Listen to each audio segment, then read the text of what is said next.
fire to it. Then you call on the name of your God, and I will call on the name of the Lord. The God who answers by fire, He is God. And all the people said, "What say so?" Elijah said to the prophets of faith, Choose one of the bulls and prepare it first. If there are so many of you, call on the name of your God.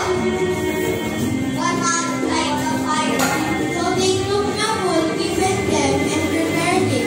Then they called on the name of it from morning till noon. Faith, answer us! Faith, answer us! Faith, answer us! They shouted, but there was no response. No one answered, and they danced around the altar they had made, and Elijah began to call, "Faith, answer us! Faith, answer us! Faith, answer us! Faith, answer us!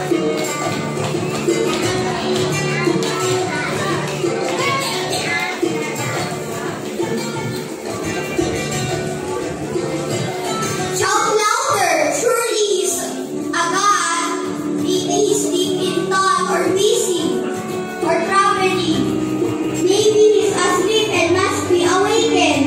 So they shouted louder and slashed themselves with swords and spears, as was their custom, until their blood flowed.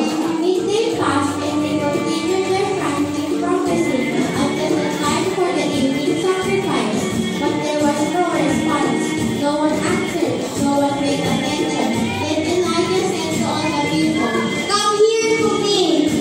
They came to him, and he prepared the altar of the Lord, which had been torn down. Elijah took 12 stones, one for each of the tribes descended from Jacob, to whom the word of the Lord had come, saying, "Your name shall be Israel." With the stones he built an altar in the name of the Lord, and he dug a trench around it, large enough to hold 2 seasons in. He arranged the wood, cut the bulls into pieces, and laid it on the wood. Then he said to them, "Fill 4 large jars with water and pour it into the offering and on the wood."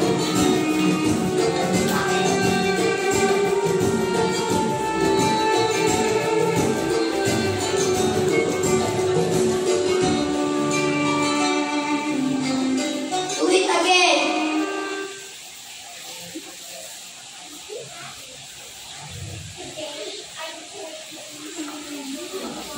Do it a third time.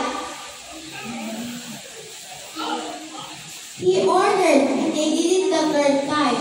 The water ran down around the altar and even filled the trench. At the time of sacrifice, the prophet Elijah stepped forward and prayed, "Lord, the God of Abraham, Isaac, and Israel, let it be known today that you are God in Israel, and that I am your servant and